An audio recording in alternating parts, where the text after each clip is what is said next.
In Nigeria, nothing says I've arrived quite like a Range Rover.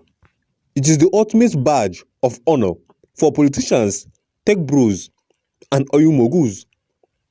It is imposing, beautiful, and screams pure wealth. When a Range Rover passes by, you don't need someone to tell you that the driver or the owner is wealthy. But step inside the garage of an actual Nigerian billionaire and you notice a quiet shift happening.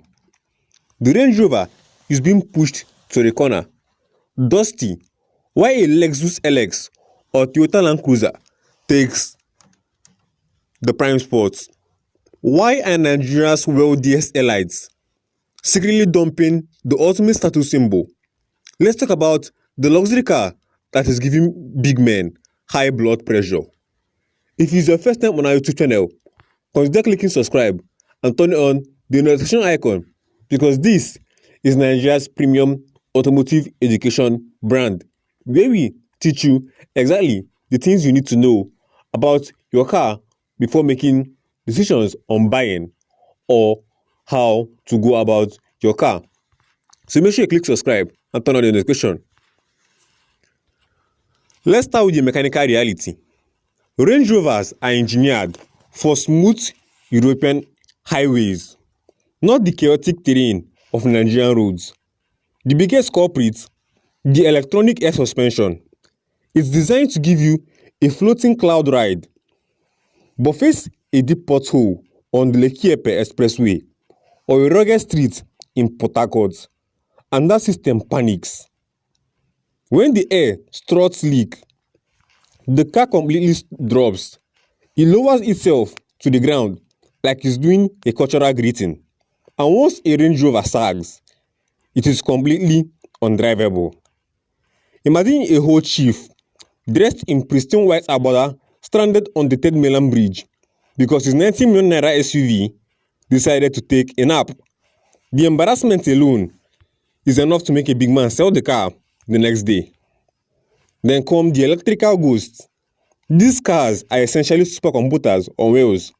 In Nigeria, the humidity, intense heat, and heavy rains wreak havoc in British wiring. You start experiencing mysterious faults. The gear that refuses to pop up, the infotainment system freezes. Sometimes you put the car in drive and it starts rolling backward. Now, if a Lexus breaks down, almost any mechanic from Ladipo to a poor mechanic can fix it with their eyes closed. But a Range Rover, it requires highly specialized diagnostic tools and precise engineering knowledge. Unfortunately, many local mechanics use the trial and error method. They start by passing sensors and cutting wires manually, turning a minor sensor issue into a total engine failure. And let's talk about what we feed these cars. Range Rovers have engines that are incredibly sensitive.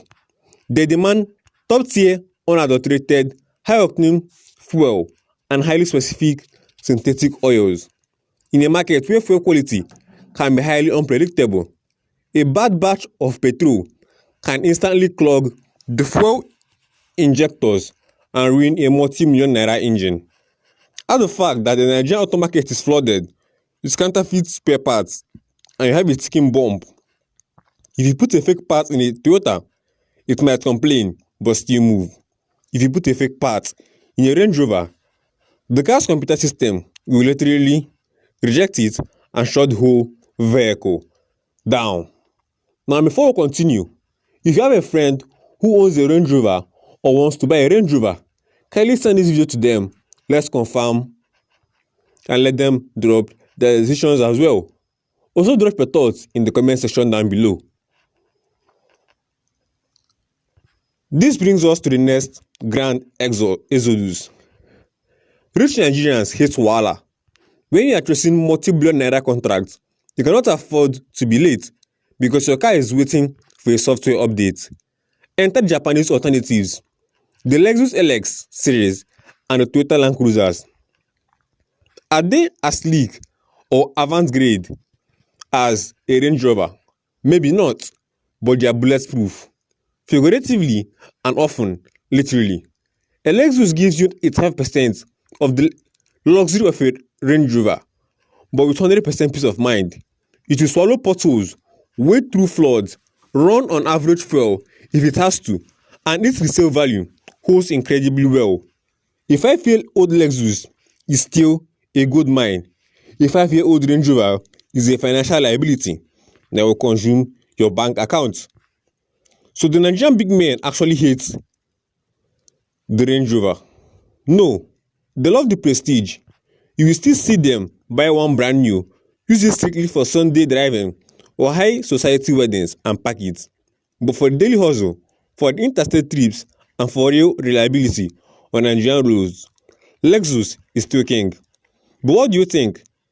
If someone hands you the keys to a brand new Range Rover Vogue or a Lexus LX 600 today, which one are you driving home immediately and which one are you selling off instantly?